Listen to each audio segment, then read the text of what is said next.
everyone, and thanks for joining us today for our Fiscal 26 First Quarter Video Earnings Webcast. I'm Ryan Weisfenning, Vice President and Head of Medtronic Investor Relations. Joining me here today are Jeff Martha, Chairman and Chief Executive Officer, and Thierry Piéton, Chief Financial Officer. Jeff and Thierry will provide comments on the results of our first quarter, which ended on July 25th, 2025, and our outlook for the remainder of fiscal year 26. After our prepared remarks, we'll take questions from the sell-side analysts that cover the company. Today's program should last about an hour. Earlier this morning, we issued a press release discussing our results and containing several financial schedules. We also posted an earnings presentation that provides additional details on our performance. The presentation can be accessed in our earnings press release or on our website at investorrelations.medtronic.com. During today's program, many of the statements we make may be considered forward-looking statements, and actual results may differ materially from those projected in any forward-looking statement. Additional information concerning factors that could cause our actual results to differ is contained in our periodic reports and other filings that we make with the SEC, and we do not undertake to update any forward-looking statement. Unless we say otherwise, all comparisons are on a year-over-year basis, and revenue comparisons are made on an organic basis, which excludes the impact of foreign currency and first quarter revenue in the current and prior year reported as other. References to sequential revenue changes compared to the fourth quarter of fiscal 25 and are made on an as-reported basis. All share references are on a revenue and year-over-year basis and compare our first fiscal quarter to our competitor's second calendar quarter. Reconciliations of all non-GAAP financial measures can be found in our earnings press release or on our website at investorrelations.medtronic.com. And finally, our EPS guidance does not include any charges or gains that would be reported as non-GAAP adjustments to earnings during the fiscal year. With that, over to you, Jeff. All right, thanks, Ryan, and hello, everybody. Welcome to the call. Welcome to the new look. And as you've seen from our press releases, we have a lot to talk about today. So why don't we just jump in and I'll get going on our Q1 results here. So we started the fiscal year by delivering another consistent quarter of mid-single-digit revenue growth. And look, we remain confident in our ability to accelerate growth as we move through fiscal 26. Our top-line growth for the quarter was in line with our guidance, and EPS came in ahead of guidance. Look, the entire organization is working with laser focus to execute on the incredible set of opportunities Medtronic has in front of us. And we're pleased to be able to raise our EPS guidance for the full year on the back of this strong start of the year. And as you're going to hear today, we're at the forefront of medtech innovation across product categories, and we're on the cusp of an acceleration in our financial results and our strategy. So let me take you through some key portfolio highlights before I turn the call over to Thierry, who's going to walk through the results across all of our businesses. So I'm going to start with cardiovascular, which grew high single digits again this quarter, and that's off a high single-digit comparison in the prior year. And this is driven by our innovative product portfolio and a relentless execution in what is a core right-to-win area of the market for us. We achieved double-digit growth in cardiac surgery, in ICDs, and in leadless pacing. And critically, we reached nearly 50% growth in cardiac ablation solutions on the rollout of our PFA systems. This performance is reflective of our execution capabilities, and we're excited that our growth momentum in this pivotal area is only really just beginning. Look, this past quarter, I've witnessed Affera and our competitors in action in several ablation cases. And I can tell you firsthand that the advantages that we're bringing to the market in terms of procedure time and ease of use are truly differentiated. Physician feedback and utilization levels of our equipment are phenomenal. And we have more conviction than ever that we have the right technology and the product pipeline to catapult us to category leadership in cardiac ablation. Now in neuroscience, we grew 3%, supported by high single-digit growth in both neurosurgery and neuromodulation. Look, as I mentioned last quarter, our spine-able ecosystem is driving differentiated share gains as health systems, they're not just updating one piece of capital equipment when they upgrade. They're upgrading to the full Able ecosystem, which is a powerful thing for us and creates a real moat, a competitive moat around that business. In Neuromod, our innovative closed-loop sensing technology in both pain stim and brain modulation, combined with our strong commercial execution, is also winning share. That said, our neuroscience growth was a bit below trend due to our specialty therapies businesses, which was the result of some deliberate changes we'll discuss in a few moments. But we expect to improve starting in Q2 and further accelerate in the back half of the fiscal year. Switching to MedSurg. MedSurg grew 2% this quarter, in line with our current expectations. And diabetes continued to grow above the company average on the strength of our 780G system and Simplera Sync sensor in international markets. So looking ahead, we're well positioned to accelerate growth in each of our segments in the second half of the year. In our earnings deck that we posted earlier today, we outlined several milestones that we have coming over the rest of the fiscal year that will drive this acceleration. The largest, of course, being our CAS business with our continued rollout of our PFA portfolio. In Q2, we expect our CAS business to grow even faster than the nearly 50% growth we posted this past quarter. And we continue to have near-term line of sight to adding an incremental $1 billion in revenue off of our fiscal 25 base. Demand remains extremely high, and we're executing against our plans to quickly ramp mapping system and catheter supply. And CAS is just one of several upcoming growth accelerators for cardiovascular. Let's talk renal denervation.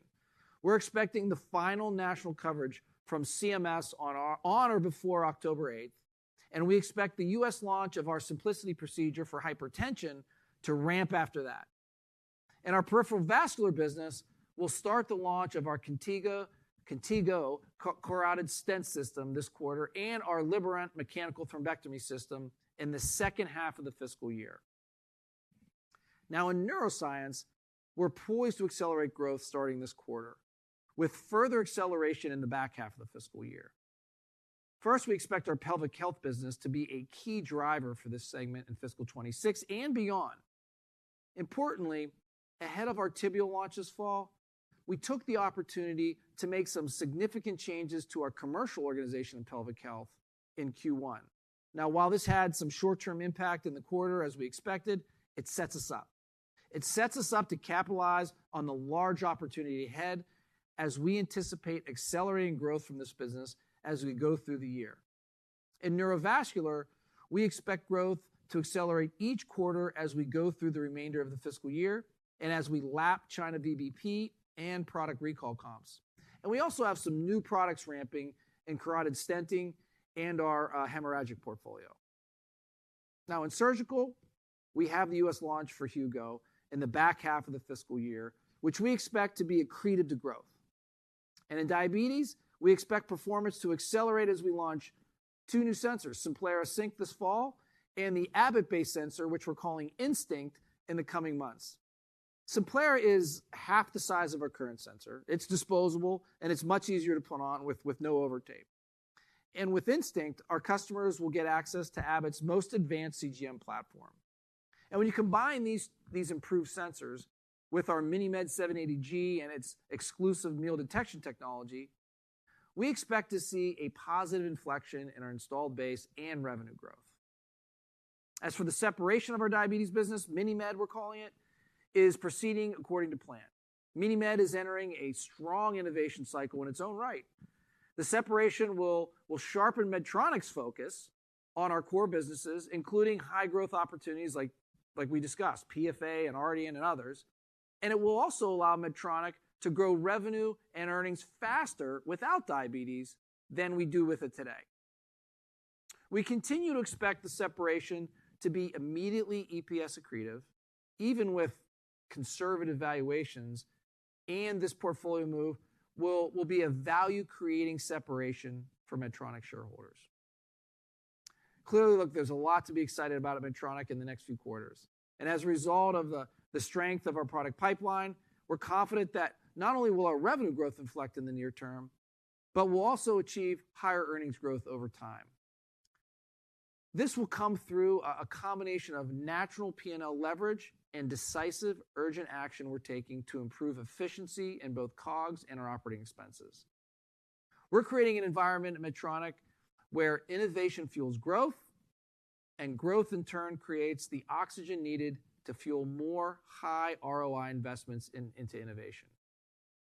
We've already started increasing these investments, as you saw this quarter, with our high single-digit increase in R&D. And it is these investments that will make our earnings power durable. Now with that, I'll turn it over to Thierry, who's going to cover the details of our business performance, our financials, and of course, our guidance. So over to you, Thierry. Hey, thanks, Jeff, and hello, everyone. So I'll start first with our cardiovascular portfolio. So CV grew 7% this quarter, led by cardiac ablation solutions. CAS growth continued to accelerate to nearly 50%, including low 70s growth in both the US and Japan, and low 30s growth in international markets. This rapid growth is being driven by high demand for our pulse field ablation systems, including our PulseSelect anatomical catheter, and especially our Sphere-9 focal catheter and Affera mapping system. Affera mapping system utilization is high, and the Sphere-9 catheters are being used in a wide variety of cases.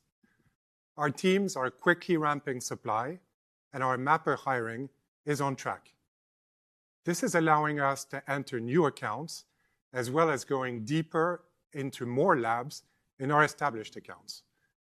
We're still early in the rollout, and we continue to execute with urgency to capitalize on this massive opportunity.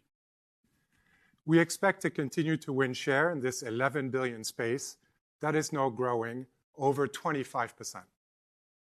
As we look forward, we're advancing our PFA pipeline, including our next-gen Affera Sphere 360 catheter.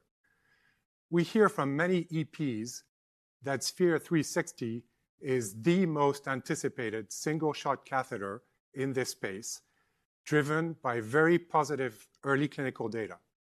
We're expecting to start the pivotal trial for Sphere 360 this calendar year.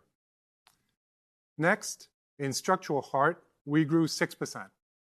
We continue to gain traction with our Evolut FX and TAVR device and our differentiated clinical evidence.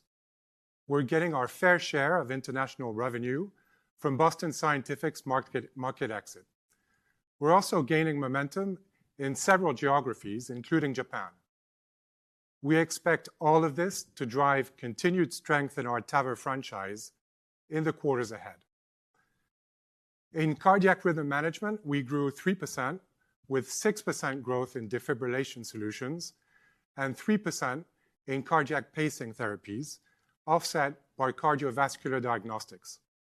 We continue to see strong adoption of our premium innovative products, including 83% growth of Aurora EV ICD, 14% growth in Micra leadless pacemakers, and 21% growth with our 3830 conduction system pacing lead. In hypertension, we were very pleased with CMS's proposed NCD for our Simplicity system that they issued last month, as well as the positive comments that came in during the public comment period. And then last week, we received the news that the ACC and AHA issued updated guidelines recognizing Ardian as a treatment option for hypertension. These are very important steps to providing patients access to our innovative Simplicity procedure. Nearly half of US adults have hypertension, and 1 in 4 are uncontrolled, despite the broad availability of numerous generic drugs. CMS now expects to finalize the NCD on or before October 8th, and we expect procedures to ramp following that.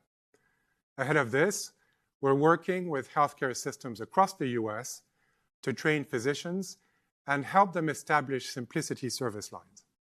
We're rapidly hiring clinical specialists, and market development and healthcare economics managers to drive the future growth. They will work alongside our existing coronary sales force to provide support for this important new treatment. We also continue to invest in next-gen RDN technology, including our next-gen catheter that will provide radial access. And we enrolled our first patient in our multi-organ denervation pilot study, which is called Spiral Gemini. Now turning to the neuroscience business, which grew 3%. Our cranial and spinal technologies business grew mid-single digits, including 5% US core spine growth and 8% US neurosurgery growth. As Jeff mentioned, we had a strong capital equipment quarter as our differentiated AiBLE spine ecosystem continues to win share. Several categories of our enabling equipment grew double-digit globally, including Mazor, O-arm, Midas Rex, and Stealth Station. In neuromodulation, we had another very strong quarter, growing 9%. In pain stim, we grew 10% globally, including 11% in the US. Our Inceptiv system, with its responsive real-time therapy adjustments, is giving patients greater freedom.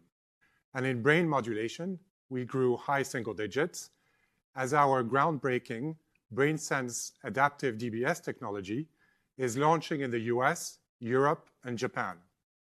BrainSense is a fully closed-loop brain-computer interface that automatically provides personalized, real-time therapy adjustments based on brain activity feedback for patients with Parkinson's disease. Next, turning to our MedSurg portfolio, which grew 2%. Our surgical business also grew 2% this quarter. The business had high single-digit growth in advanced energy, where our market-leading LigaSure vessel sealing technology won share again for the 12th quarter in a row. This, combined with high single-digit growth in emerging markets, helped offset two ongoing but stable market pressures. One is in bariatric surgery, and the other is from the shift to robotic surgery, and both are primarily in the US. We continue to expect our surgical growth to improve over time, starting in the back half of the fiscal year, as we begin to expand the launch of Hugo. Earlier this calendar year, we filed for FDA approval for Hugo, and we're looking forward to launching it in the important US market. In international markets, we're making good progress in surgical robotics as our revenue and procedure volumes continue to grow. Last month, we received CE mark for LigaSure technology on Hugo. This was an important step for our robotic offering, given that LigaSure is the most preferred vessel sealing technology in the world, having been used over 35 million procedures. Robotics and the ecosystems that robotic-assisted surgery enables are important for our surgical business. And as we look ahead, we see robotics and our world-class digital and AI capabilities as an important strategic differentiator that will benefit many of our franchises at Medtronic. To wrap up our business performance, in diabetes, we grew 8%. This included 11% growth in international markets, where our Simplera sensor technology is already available. We've heavily invested in diabetes over the past few years, and now we're entering a strong innovation cycle with both new technology and new indications. Last month, we received CE mark for expanded indications for the 780G for type 2 diabetes, children as young as 2, and during pregnancy. Looking ahead, in addition to launching the two new sensors that Jeff mentioned, we're expecting type 2 approval in the US in the coming months, and we also continue to make progress with our new insulin pump systems. We intend to submit our next generation durable pump, the MiniMed Flex, to the US FDA by the end of the fiscal year.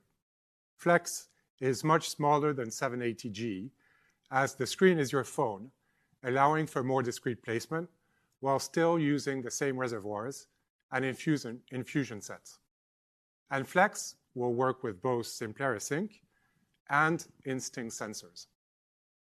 Finally, as mentioned, our planned separation of Minimed is on track. Our preferred path continues to be a two-step IPO and split, which we expect to have fully completed within 15 months from now. Upon separation, we continue to expect approximately 50 basis points of growth margin improvement and 100 basis points of operating margin improvement. Now, turning to the financials. Q1 revenue of $8.6 billion grew 8.4% reported and 4.8% organic, in line with our guidance. Our adjusted gross margin was 65.1%, down 80 basis points year-over-year. This was expected and stable when compared to Q4. I'll walk you through the four main components that drove the gross margin this quarter. First, we continue to benefit from pricing as we launch new products and maintain pricing discipline on contracting, and this had a 30 basis points benefit. Second, business mix, as I noted last quarter, continues to be a near-term headwind, approximately 70 basis points this quarter, split roughly equally between CAS and diabetes. CAS today is impacted by the mix of lower margin capital to higher margin catheters, and diabetes is early in its manufacturing ramp of the Simplera sensor. Over time, we expect both of these to improve as we scale our CAS business and separate the diabetes business. Third, our COGS efficiency programs, net of inflation, continue to benefit gross margin as our global operations and supply chain organization execute to deliver savings on materials and drive efficiencies in our manufacturing plants. This quarter, this was more than offset primarily by the manufacturing ramp of Affera that we incurred last year. The net of these items was a 50 basis points headwind. And finally, foreign exchange was 10 basis points tailwind to gross margin. Moving down the P&L, adjusted R&D was up 7.7%, 100 basis points ahead of revenue growth. We're allocating significant capital to high-growth projects across our businesses, including large increases in both cardiovascular and diabetes. With SG&A, we continue to drive leverage, growing it 170 basis points below revenue growth. Importantly, we drove the significant leverage while also increasing investment in growth areas, including CAS as we hired more mappers and Ardian as we developed the market. We are extremely focused on making sure we fuel our growth drivers to maximize the opportunities from these technological breakthroughs. Our adjusted operating profit was $2 billion, resulting in an adjusted operating margin of 23.6%. Below the operating profit line, our adjusted tax rate was 17.8%, about 70 basis points better than expectations due to a jurisdictional mix of profits. The FX impact on EPS was neutral in the first quarter, a couple cents better than anticipated, given rate movements throughout the quarter. The net result was adjusted EPS of $1.26, 3 cents above the midpoint of our guidance. Now let's move to our guidance. On the top line, we continue to expect fiscal year 26 organic revenue growth of approximately 5%. In Q2, we're expecting 4.5% to 5% organic growth, similar to what we just delivered in the first quarter. As Jeff covered earlier, we're expecting revenue growth to accelerate in the back half of the fiscal year. Based on recent FX rates, which have moved substantially over the past quarter, we now see a tailwind of revenue of $550 to $650 million in fiscal 26. This is over $500 million positive increase versus 3 months ago. In Q2, FX is currently a $50 million to $100 million tailwind based on the recent rates. Moving down the P&L, we're continuing to drive pricing discipline and to deliver savings on our COGS efficiency programs. These will be offset in the near term by continued business mix, primarily in CAS and diabetes. Regarding tariffs, you'll recall we outlined two scenarios when we gave our annual guidance last quarter. Given where we are in the year, we can take the worst case, $350 million scenario, off the table for this year. And the $200 million scenario has modestly improved, driven by our execution on mitigation efforts. As a result, tariffs are now expected to be approximately $185 million for fiscal 26. We also remain committed to increase investment in our current and future growth drivers, resulting in increased R&D and sales and marketing spend. At the same time, we are confident in our ability to drive leverage with our G&A expenses. Accordingly, there's no change in our expectation for fiscal 26 operating profit to grow materially faster than revenue. Given our Q1 results, we're raising our underlying fiscal 26 EPS growth expectation, which excludes the impact of tariffs, to 4.5% versus the prior 4%. FX is now a flat to 1% benefit to fiscal 26 EPS. Including the impact of tariffs, we're now guiding EPS in the range of $5.60 to $5.66, a raise from our prior range of $5.50 to $5.60. For Q2, we would expect EPS of $1.30 to $1.32, which includes an approximate 1% benefit from foreign currency based on recent rates, as well as an approximate $18 million negative impact coming from tariffs.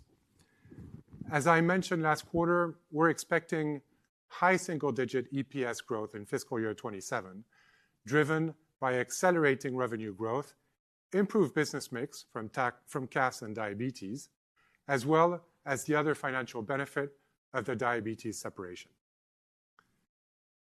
To conclude, our confidence is building. We're advancing our growth drivers to accelerate revenue and growth, and we're executing on efficiencies in manufacturing and supply chain and operating expenses to drive earnings growth. At the same time, we're increasing our growth investments in R&D and sales and marketing, all with a deliberate focus on creating long-term shareholder value. Jeff, back to you. Okay, thank you, Thierry. And before we go to Q&A, I want to make a few brief remarks on the shareholder value creation initiatives we announced this morning in partnership with Elliott Management, and on the opportunity that we both see ahead for Medtronic. Today, we've announced a series of governance enhancements that will help capitalize on the enormous opportunities in front of us and unlock the full extent of Medtronic's potential. To start, we've appointed two new independent board members, John Grotelars and Bill Jellison, each of whom bring deep operational expertise in medtech and fresh perspectives to the table. The board and I are excited to welcome both John and Bill to Medtronic. And as part of our inflection, the leadership and I are reinvigorating our laser focus up and down the organization on two key fronts: growth and creating oxygen to fuel that growth and drive earnings power. These two focus areas need to be linked from the frontline employees of Medtronic up through senior leadership, including me, and all the way to the board. So today we announced that we've created two new board committees to support management. The Growth Committee, which will oversee our portfolio management and capital allocation decisions to accelerate growth, and an Operating Committee, which will provide oversight of our efforts to drive efficiency gains in our operations and expense base. This will enable a higher level of organic investment back into our business while also delivering improving margins and accelerating EPS growth. So we'll have a fresh perspective from our two new board members, and these two committees will give us support and focus so we can execute with both speed and urgency. And finally, we look forward to sharing the culmination of these initiatives at an Investor Day sometime mid-calendar year 26. And at this event, we intend to provide a comprehensive update for investors on our strategy post-diabetes, the value proposition of our go-forward portfolio, and new long-term financial targets for sustained value creation. So to conclude, here's what we want you to take away from today's announcement with Elliott. Medtronic is turning the page and will be entering a new period of greater revenue and earnings growth. We've put in place a stronger foundation for the company. And over the last few quarters, we've discussed how we have an incredible product pipeline that is poised to accelerate our organic growth. And now, with our renewed focus on aligning our portfolio and capital allocation for higher growth, as well as enhancing operational excellence, we're putting the pieces together in place to translate that accelerating top line into a period of sustained, outsized earnings growth. We're entering a new phase of our transformation to act more boldly and more decisively to deliver the strategic clarity, growth profile, operational rigor, investment strategy, and shareholder returns that this company is capable of. And as I wrap up, I want to thank the Medtronic employees watching today. We've gone through a lot of change together to better position the company to deliver improved performance. I appreciate that you've accomplished this while also keeping the Medtronic mission front and center. You're striving without reserve for the greatest possible reliability and quality in our products, and you're doing so with dedication, honesty, integrity, and service. Your work is benefiting millions of patients around the world as we alleviate their pain, as we restore their health, and we extend their lives. So thank you. Okay, now it's time to move on to Q&A, where we're going to try to get to as many of you analysts as possible. So we ask that you limit yourself to just one question, and only if needed a related follow-up. If you have additional questions, you can reach out to Ryan and the investor relations team after the call. So Ryan, can you please queue up the Q&A instructions? Sure, Jeff. For the sell-side analysts that would like to ask a question, please select the Participants button and click Raise Hand. If you're using the mobile app, press the More button and select Raise Hand. Your lines are currently on mute, and when called upon, you will receive a request to unmute your line, which you must respond to before asking your question. Finally, please be advised that this Q&A session is being recorded. We'll pause for a few seconds now to assemble the queue.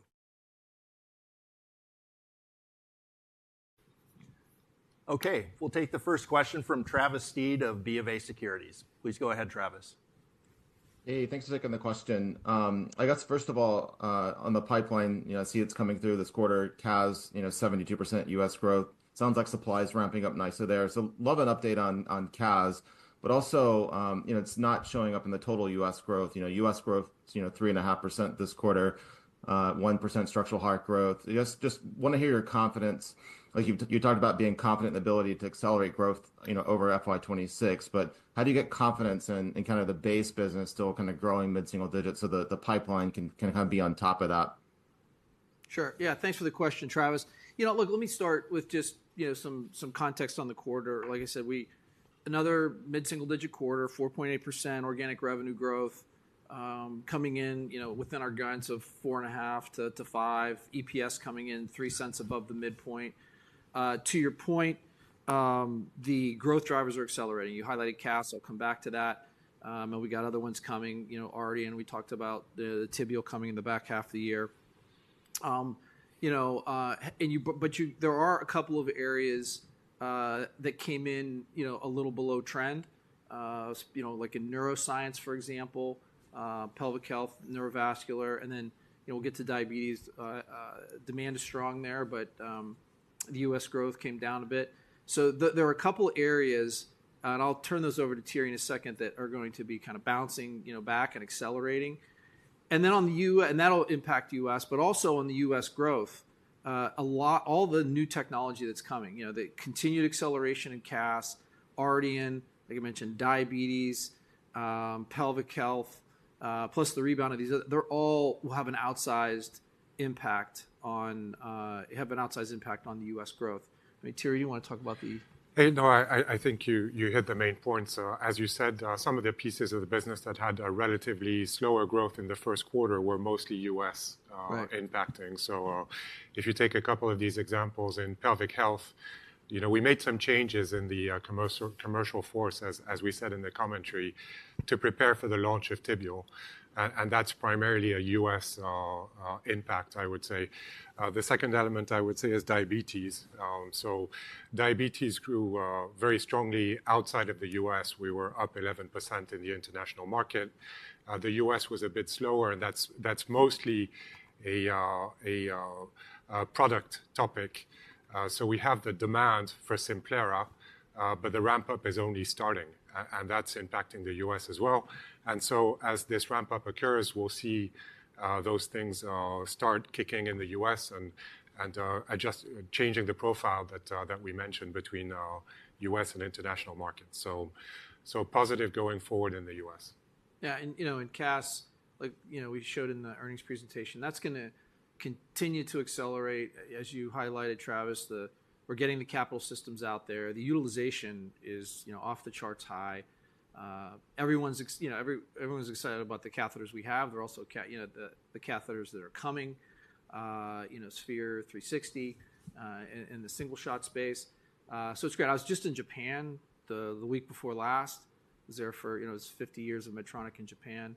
I spent a lot of time with physicians, a lot of conversations on CAS, and there we're number one market share, and Affera's approved but not even launched there. This is on PulseSelect, and I know our competitor highlighted that they felt they were the number one. Talked about how many cases they've done. We've done meaningfully more in Japan, and I know we're the number one there. And I asked what I was probing as to why, and they talked about the precision of PulseSelect and that, but really the safety profile of our catheters, both the publicized safety of PulseSelect, but also Affera, in our IDE trials, and then they did their own. The largest centers there in Japan did their own, IDE, their own trials, and that safety profile came through. And I think that safety message, obviously, it means a lot in Japan. They really prioritize it, but I think that as PFA grows and becomes more ubiquitous, I think that's gonna, it's gonna become a bigger kind of driver here in the U.S. as well, and that plays to our favor. So I think CAS is in a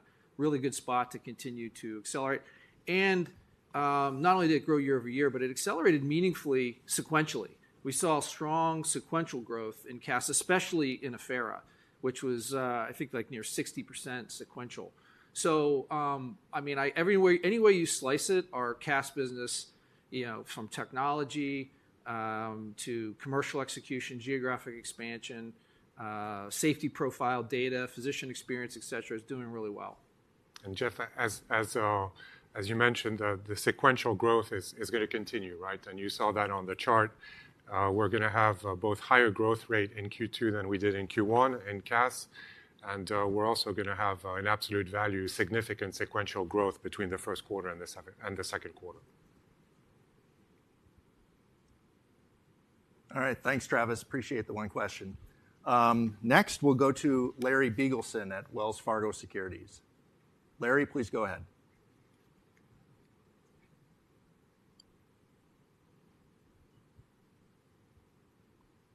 Two new board committees, one focused on growth, one focused on operations. What can these committees do that you couldn't do before? What would success look like, and how long before investors start to see an impact? Thank you. Yeah, thanks, Larry. Look, the two committees, I think, like I mentioned in the comment, they're going to provide focus to support management. I think particularly like where there's the two committees, one on growth, one on operational performance. Think, margins. Think continued focus on our supply chain. One thing they're going to do, a couple things. One, we're bringing on these two new directors with deep med tech experience. That'll be a strong voice on the board. I believe we've had med tech experience in the past and recently not as much, and so bringing in John and Bill will help a lot, and they'll be on those two committees. The other thing is just the frequency. So we've rearranged our committees. We didn't just add two committees. We're going to rearrange them so that we keep the same amount of committees, and these will be very focused on those two topics. And the amount of the intervals with management will be higher. It'll be, I think, quite a bit higher than we've had in the past. A lot of off-cycle discussions that will help drive this. So that's what I think. It's the focus, it's the interval, and it's of touch points with management, and I think the MedTech voice on those two committees. Thank you very much. Thanks, Larry. Next question we'll take from Mike Kratky at Leerink Partners. Mike, please go ahead. Hi, everyone. Thanks very much for taking our question. Maybe just going back to the CAS business. So during your last call, you talked about CAS growth accelerating from 30%. You put up, another great quarter of nearly 50%, expecting that to accelerate again. So I'm curious in terms of, the ramp that you've seen, is that $2 billion that you've talked about in annual CAS sales now squarely on the table for fiscal 26, or what reservations would you have about, committing to that? Yeah, no, thanks for the question, Mike. When I said that, we're sticking to that. Nothing's changed, and I said it's near term. I think getting it in fiscal 20, and it's off. Just to be clear, it's another $1 billion on top of our FY25 base, right? So that's what we're anchored on. Sticking to that, I said near term. So near term, it could be FY26. I think it'll go into FY27, but it won't be far. So that's on track. Like I said, accelerating sequentially as well, and things are looking good. So no change there. Got it. Thanks very much. Thanks, Mike. We'll take the next question from Robbie Marcus at JP Morgan. Robbie, please go ahead. Oh, great. Thanks a lot for taking the question. I wanted to follow up on Larry's question on the new directors and the formation of the committee. Jeff, Thierry, maybe you could give us a little more, besides, more touch points and communication. Is this something where maybe the size of the company, the dividend, the capital allocation might,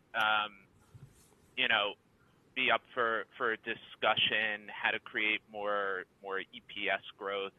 I'm just trying to understand how much of this is, more a continuation, Jeff, of your strategy since you became CEO. And I know you've talked a lot about portfolio optimization versus maybe evaluating something more of a wholesale change. Thanks a lot. Yeah, look, Robbie, I'd say first of all, I think we're entering, like I said in the call, a new chapter here for the company. I mean, when I came in, immediately was met with a couple of challenges that we had to work our way through. Some, of our own making, some market like VBP and things like that. But we've got a stable foundation. We've worked through that. Our growth drivers are kicking in, and we're going to execute to that, right? And you'll see this growth inflection in the back half of the year. But on top of that, I think we feel confident. Our board feels confident, and this is something that was in place before we started engaging with Elliott, that we can turn the page to a new chapter and be more aggressive on some of these other drivers, right? That we talked about, and these are the same things that Elliott has talked to us about. Is whether it be it's all about value creation and some bold decisions around a couple of areas. One is more M&A. Okay. The Affera deal is looking great. And like I said, we feel like the team has the bandwidth to integrate more such deals like that, not necessarily in AFib, but, across the company in these high growth areas. So more M&A, a reinvigorated laser focus on the portfolio to reorient the whole portfolio between M&A and any kind of portfolio moves towards higher growth, increase our WAMGR. Diabetes deal is a good proof point, but there's other opportunities we can look at here. So that's one big area, and then the second is investing more in the company. So we've talked about capital allocation within the company, where we're investing our R&D and our G&A, where our growth oriented G&A, where's that going? But making sure we're investing more in the company. Are we investing enough behind these big growth drivers? We think no. We'd want to invest more. You see it in our R&D this quarter growing almost 8%. We'd like to keep that trend going, invest more behind these growth drivers, because they're secular growth drivers. And talking to Elliott, they call them transformational growth drivers that we haven't seen in decades. That's their words, not mine. So these are the themes: reorienting the portfolio for even higher growth that's durable, and then investing more behind our growth drivers. We've got the confidence, we've got the stable operational base to do this, and we can work on those things as these other growth drivers that we've been working on for the past couple of years are taking us, are accelerating our growth. So we can do both of these at once, and that these committees are going to help with that. And super excited to have, both John and Bill on the board. We talked about, their med tech background, but specifically, operators, strong financial acumen, experienced in doing portfolio moves, M&A, and they're just a good fit. They went through our normal process through our nominating corporate governance committee. Everyone, it was unanimous that everyone felt it was a good fit. We want them, they want us, and I think they're going to do a great job, not just supporting management, but also representing all of our shareholders. So that's how I'd answer that question, Robbie. It's all about value creation. We're going to do what it takes to get there. There's a big opportunity in front of us, and it's about capitalizing on this opportunity and accelerating it. Great. Thanks, Jeff. Can't wait to see what comes. Appreciate it. Thanks, Robbie. Appreciate the question. Next, we'll go to the line of Matt Miksic at Barclays. Matt, please go ahead. Hey, thanks so much for taking the question, and congrats on some of the progress here that you're making in these major growth drivers. And so on that subject, you've been investing in the groundwork for these major growth drivers now for several years. Diabetes, ablation, RDN, and they're just starting to really come through. So we get excited. I think everyone gets excited about seeing the growth come through and hearing about rates like 50% growth in cardiac ablation. But it'd be super helpful if you could try to square, not to temper the enthusiasm because they're great programs, but try to square, what these can mean on an annual basis to sort of overall Medtronic portfolio growth. Just because I think the perception becomes, we're accelerating growth, which means we're not going to do 5, maybe we'll do 6% growth or something like that, which to take that off the list for the long term, but maybe help us walk through a cadence of, is it 25 or 50 basis points, over the next 12 months? Is it another 25 or 50 basis points maybe in 27? Just some way of gauging what this means to overall portfolio growth would be super helpful. Thanks. Okay, Mike. I don't know, Thierry, do you want to take that one? I guess I'll take a shot at it, and Jeff, you can comment. So first, you might have seen in the announcement that we'll do an investor day sometime in mid-26 to take you through sort of the next step in our financial profile. So I'm not going to give you very specific targets until we get to that point, because that'll be the whole purpose of that discussion. When we have that discussion, what we'll do is we'll show you where the company is going. We'll show you the steps to get there, and we'll show you what it means from a financial profile perspective, the new sort of framework, financially speaking. And we'll give you the indicators that you can use to see that we're tracking towards that path. That being said, to be a little more short term, look, Jeff mentioned the magnitude of the opportunity that we've got in CAS. So we're talking $1 billion of incremental revenue over the 25 run rate within a relatively short time frame, right? So you could see the type of impact we're going to have there. On RDN, it's also a secular change for us and a massive transformation in terms of run rate, and you can see the size of the opportunity that this represents. So these two things alone are going to have a pretty significant impact on our growth rates. And then, Jeff mentioned all the other elements such as Tibial and Hugo that are going to kick in, et cetera. So it's very clear that we're talking, macro level impacts, growth opportunities. And to be clear, we're not giving up on the rest of the business, right? So we've made the underlying changes to make them run smoother. We're addressing with product and innovation some of the businesses that have been slower growth businesses or franchises for us in the past. So you should see these large opportunities as being incremental, and that's what we're targeting.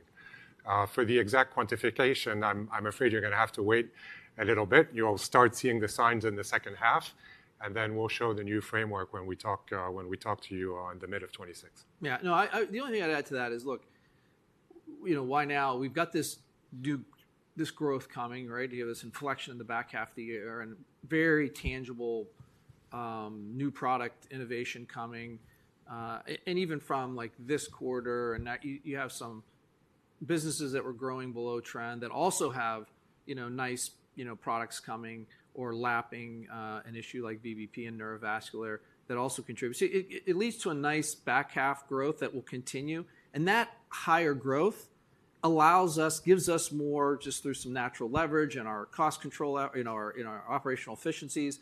It gives us more oxygen to reinvest, which allows us to do more innovation. So there was that chart of that cycle, and the only thing I think is missing from there is portfolio, right? So more growth leads to more oxygen, which leads to more investment, which leads to more innovation and more growth, and then you've got the portfolio in there. So I do think it creates opportunities for a different algorithm here, but that's something we're not going to really talk too much about until we get to that investor day. I'd like to think there'll be some milestones along the way, but the broader strategy and algorithm, all that we'll talk about on that investor day. If I can just add one comment, Jeff, on that.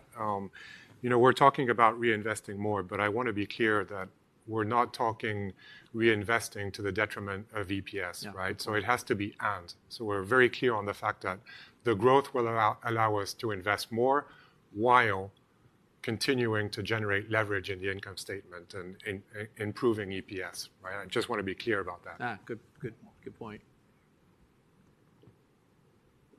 Okay, thanks, Matt. Next, we'll go to the line of Anthony Petrone at Mizuho. Anthony, please go ahead.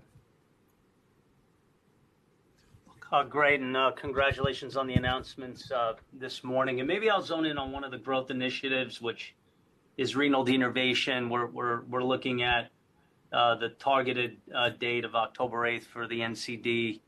So maybe just frame for us what you would view as the best case outcome in terms of the targeted population and uncontrolled hypertension. And when you sort of think about this new structure, growth initiatives, where would you stack rank renal denervation on transforming the growth profile of this company? Can this be a multi-billion-dollar product category over the next few years? Thanks. Yeah, thanks for the question, Anthony. Look, first of all, there was an update on Ardian this quarter, which I don't think we talked about. We didn't talk about in the commentary, but we did get through the comment period. That 30-day comment period ended with CMS, and there was I think a record, I'm told from our reimbursement folks, a record number of comments, overwhelmingly positive, in support of Ardian and the guideline and the kind of the CMS, how they framed reimbursement and what's required. And that, like we said in our last call, is kind of is a very good case for us that opens up this market. In addition to that, you're seeing physician societies. We already saw it in Europe a few months ago. Now in the U.S., incorporating renal denervation in our, I guess saying our product name here, Simplicity. You can hear a lot more about that into the care pathway. So all these puzzle pieces that we've been working on for so long, breakthrough FDA device designation, a nice indication for this, the CMS proposed reimbursement, the comments. Now you're seeing the physician societies incorporate Simplicity into the care pathways, how you take care of these patients. Strong demand from hospitals to say, we need to get serious about this. How do we need to build these care pathways? We've deployed a lot of market development specialists to support them in this training of the physicians, although that's not a huge burden. The interventional cardiology community, this is not a big stretch for them.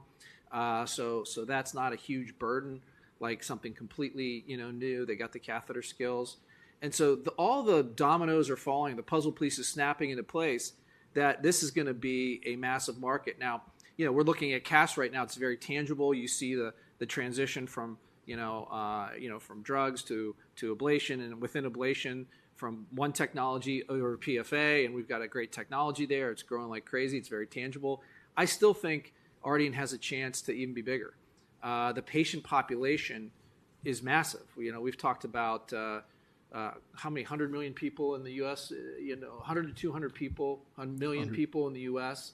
that have hypertension, and of those, is that right, about 100 million? Yes. There's a lot of million. I'll chime in, Jeff. 18 million that are uncontrolled hypertension, Right. And so it's a massive population. And 1 in 4 of people with hypertension have, it's a huge number that's uncontrolled, and so we think this is going to could be the biggest thing that we ever do, and this is one of those areas that we talked about is investing behind this to really make this market, develop and grow and be a driver for us, and create a moat around our franchise, our Simplicity franchise, to protect it against competitors.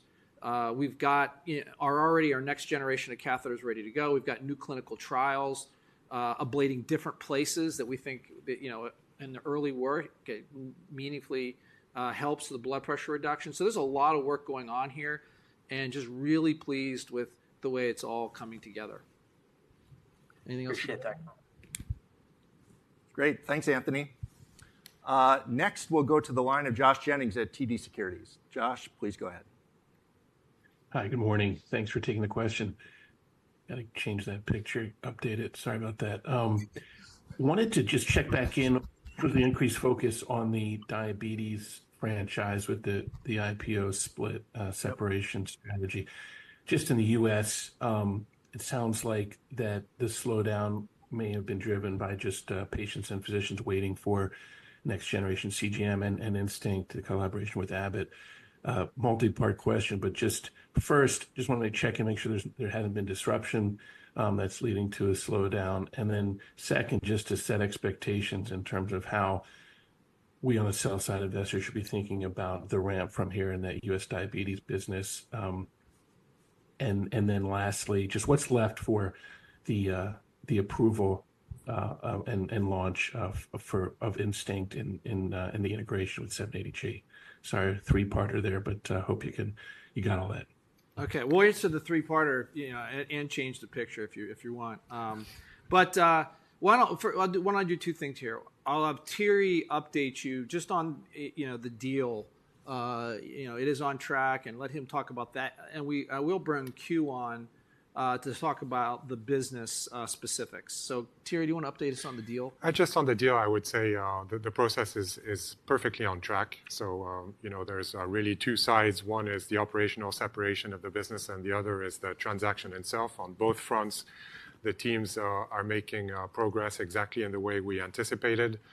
The first investor engagements have been very, very encouraging. So, look, we said 3 months ago, we thought we'd complete the separation within 18 months. It's 3 months later. Now it feels like 15 months. So everything on track. That's all I would say on this front, Jeff. Okay. Q, do you want to answer the business questions that Josh had? Yeah. Yes, Jeff, thanks. Josh, I think you got it right. It's really a matter of timing in the first half. We're really excited about Simplera, and you can see that we're achieving double-digit growth in the international markets where Simplera has been launched. And in the US, the demand is absolutely there. So we have this dynamic where patients are waiting for the new CGMs. And to give you a sense of how we're ramping up production, we're going to be producing double what we made in Q1, and in the second half, double what we're making in the first half. So production is ramping up really nicely. And then in parallel to that, the Abbott-based sensor Instinct, we expect to launch in the coming months, so not too far behind Simplera. And, to put it in context, it's actually a very big moment for us because we're now going to have 2 competitive sensors on the market, giving patients choice, significant improvements in form factor and days of wear. And so really it's a matter of timing, and why I'm actually extremely confident that we'll see growth acceleration in the second half. And then you asked about, what's left to get Instinct over the line. We told you that we submitted for ACE and IAGC back in April. We got ACE approved in July. And so our expectation is that we'll be in a very strong position to launch in the coming months.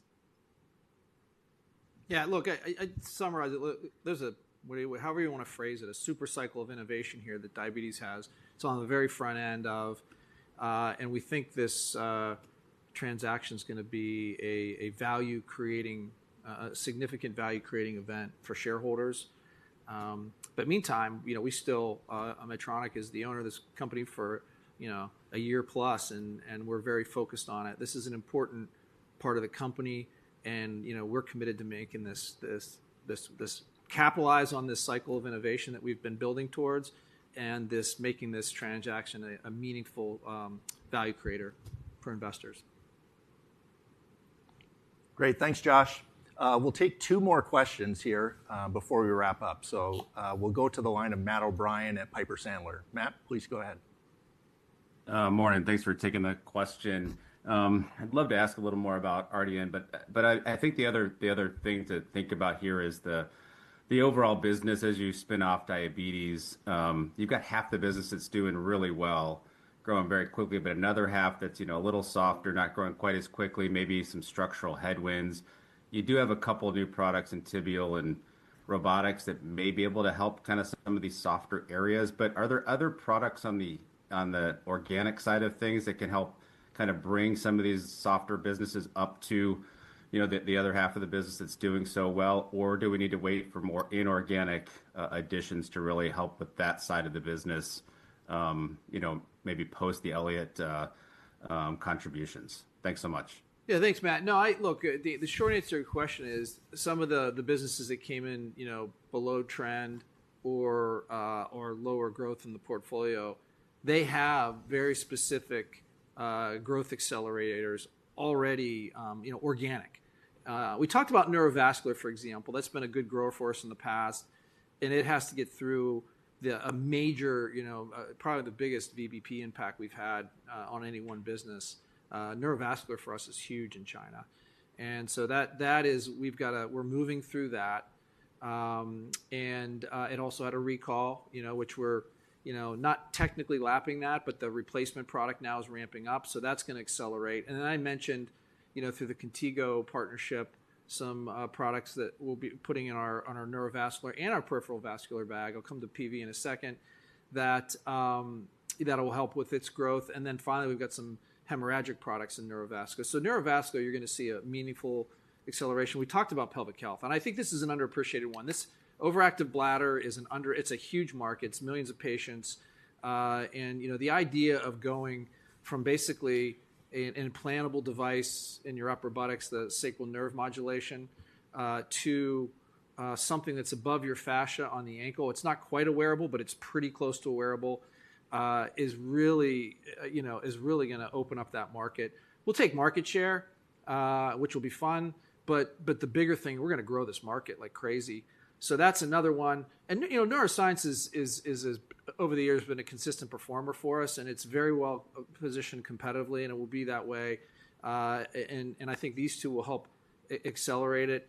Peripheral vascular as well. Again, the Contigo transaction, we'll put those carotid stenting products in their bag. They have some other organic products coming in aspiration, Liberant, and so there's another example as well. Those are some of the slower. And then we talked to you about diabetes, and then the other two things are big.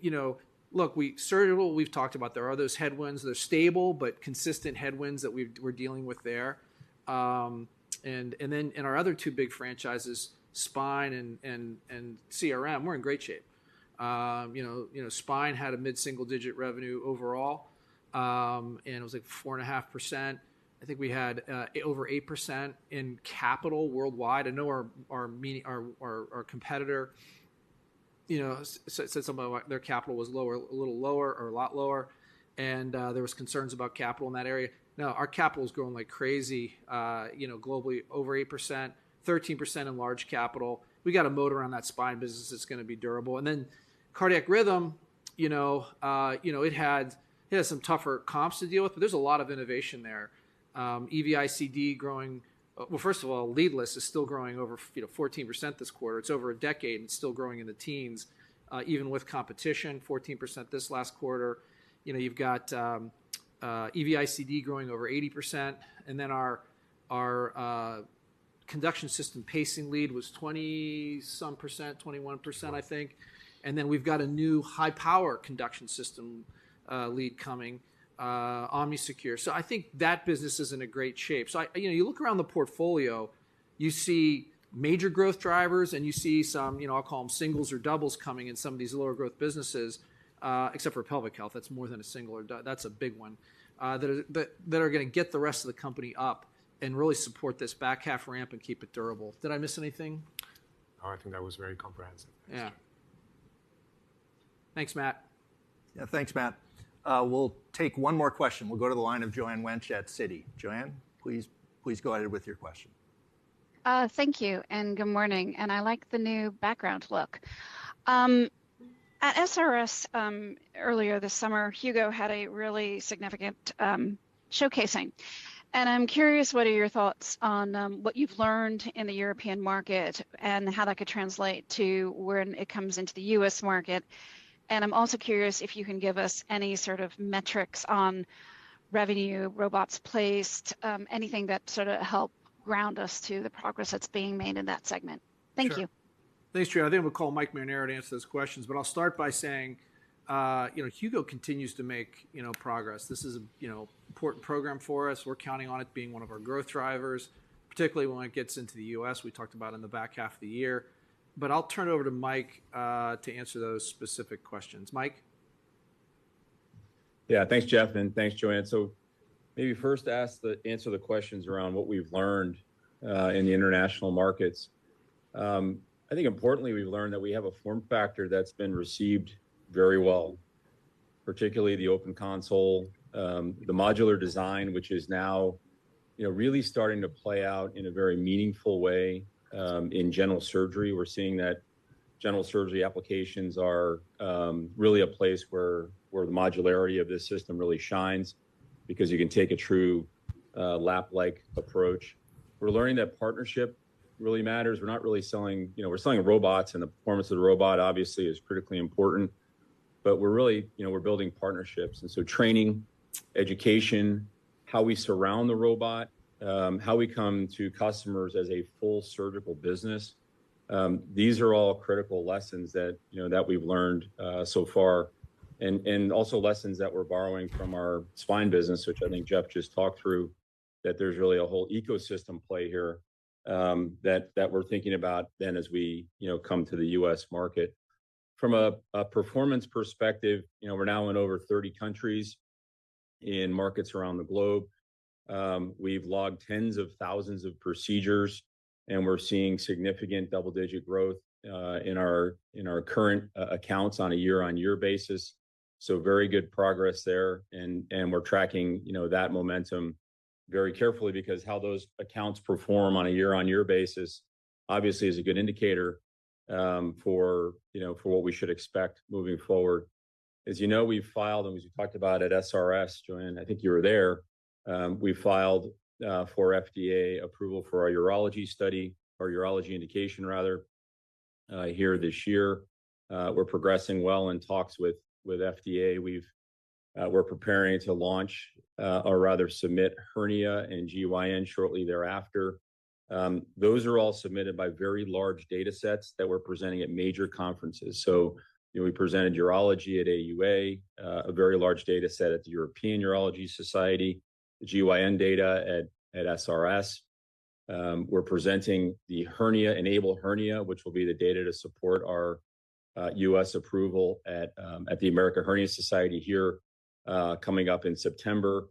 So we're taking a very, sort of forward-leaning public approach to really displaying the safety and efficacy of the system, so that, customers and the community can see what that looks like. And we're shortly preparing to enroll our first patient in our GYN-ONC study, so that we can pursue that indication as well. So there's a whole series of progress that's being made here, in addition to our digital ecosystem, which grew significantly last year, both in lap and robotics, including in competitive systems, and is, poised to more than double again this year. So I think Jeff said it. We are making very good progress. We've seen now, the performance of the system. We've learned from that. We've seen how critical it is to really come in as full partners. And, we're expanding the number of countries and significantly increasing the number of procedures on a quarter by quarter basis. But thanks for the question. Okay, thank you, Mike, and thanks, Joanne, for the question. So I think that we're gonna bring the call to a close here. First I want to thank all the analysts for their questions and all the support. Thank you for joining us today, and I'd like to announce our Q2 earnings call is going to be broadcast the week of Thanksgiving, actually Tuesday, November 18th. The week before Thanksgiving. Tuesday, November 18th. That's the week before Thanksgiving. We'll update you on our progress. So with that, I'll bring the call to the close, and thanks for joining us, and have a great day.